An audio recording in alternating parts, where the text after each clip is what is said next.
এই খুনি সরকার, এই লুটেরা সরকারের প্রধান শেখ হাসিনা আবার বাংলাদেশে কোনো ভাবে ষড়যন্ত্রে কিভাবে নির্বাচন ঠেকানো যায়, কিভাবে বিশৃঙ্খলা তৈরি করা যায়, কিভাবে চোরাগুপ্ত ভাবে আবার বাংলাদেশে ঢোকা যায়, প্রতিষ্ঠা পাওয়া যায়, এই চিন্তায় ভারতে বসে তিনি ষড়যন্ত্র করছেন। যে নির্বাচনের প্রত্যাশায় দীর্ঘ 16-17 বছর এই দেশে আন্দোলন হয়েছে, সংগ্রাম হয়েছে, এই দেশে অনেক তরুণ তাজা প্রাণ শত শত না হাজার হাজার তারা শহীদ হয়েছে। এই দেশে কারা নির্বাসিত হয়েছে প্রায় কয়েক লক্ষ বললে ভুল হবে, লক্ষ লক্ষ, 60 লক্ষ আসামি, মামলা 2.5 লক্ষ। ভাবা যায় না কোনো গণতান্ত্রিক দেশে গণতন্ত্রের জন্য এত মামলার মুখোমুখি কোনো দেশ হয়েছে এর আগে জানা যাবে, মানে খুঁজে পাওয়া যাবে।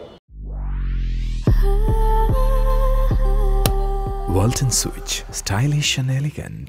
বন্ধুরা, সবকিছু হয়েছে একটি ভালো নির্বাচনের প্রত্যাশা। বারবার এই দেশের বিএনপির নেত্রী, দেশ নেত্রী বেগম খালেদা জিয়া, জনাব তারেক রহমান, বিএনপির নেতৃবৃন্দ বারবার এই স্বচ্ছ, গ্রহণযোগ্য, স্বাভাবিক একটি নির্বাচন প্রত্যাশা করেছে, কিন্তু সেই নির্বাচন শেখ হাসিনা দেয় নাই। প্রায় 15টি বছর 16টি বছর জোর করে ক্ষমতা আঁকড়ে থেকেছে। যদি সেদিন বিরোধী দলের কথা তিনি শুনতেন তাহলে এরকম লজ্জাজনক ভাবে তাকে পালাতে হতো না। লজ্জাজনক কেন, ভয়ঙ্কর ভাবে গণহত্যা সৃষ্টি করা লাগতো না। বাজারের এখন অনেক কিছু দাম বেশি আমরা বলি, হয়তো দাম বেশি সত্যি, কিন্তু ব্যাংকে কোনো টাকা নেই। সব ব্যাংক থেকে সব টাকা শেখ হাসিনা এবং তার সাগরেদরা, তার দলবলের লোকজন নিয়ে চম্পট দিয়েছে, বিদেশে পাচার করেছে। বন্ধুরা, এই খুনি সরকার, এই লুটেরা সরকারের প্রধান শেখ হাসিনা আবার বাংলাদেশে কোনো ভাবে ষড়যন্ত্রে কিভাবে নির্বাচন ঠেকানো যায়, কিভাবে বিশৃঙ্খলা তৈরি করা যায়,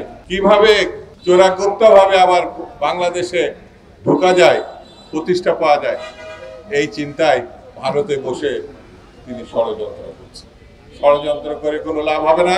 যদি আরেকবার তারা এইভাবে বাংলাদেশকে ভারতের হাতে তুলে দেওয়ার চেষ্টা করে তাহলে এদেশের জনগণ সম্মিলিতভাবে সেই ঘৃণ্য ষড়যন্ত্রকে পদানত করবে এবং সেটা ঘৃণ্য ষড়যন্ত্রকে রুখে দেবে। বন্ধুরা, আমরা, আমাদের দল বিএনপি মনে করে নির্বাচনের পরিবেশ যতভাবে সুষ্ঠু আছে, নির্বাচনের ঘোষণা যদি আসে আর যেহেতু এদিক ওদিক একটু বিশৃঙ্খল বলেন আর অস্থিরতা আছে, কেটে যাবে।